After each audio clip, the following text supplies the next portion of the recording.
আমরা শ্রমমুক্ত পেশাকি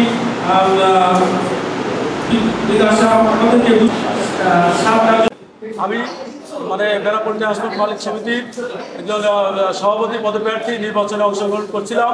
কিন্তু বর্তমান যে নির্বাচন কমিশন আছে আমি সেই কমিশনের আন্ডারে নির্বাচন যদি করি তারা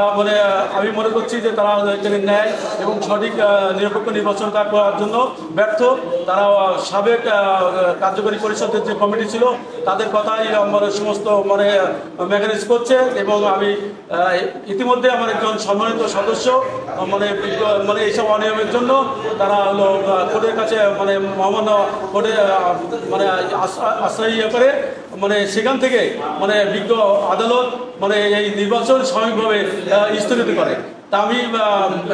মাননীয় মহামান্য কোর্টের আদেশ মান্য করে আমি একজন সচেতন নাগরিক হিসেবে এই ভোটে অংশগ্রহণ করতে চাচ্ছি না, যেহেতু কোর্টকে আমি সম্মান করি, কোর্টের আইনকে আমি সম্মান করি, তার জন্য আমি নির্বাচনকে প্রত্যাখ্যান করছি।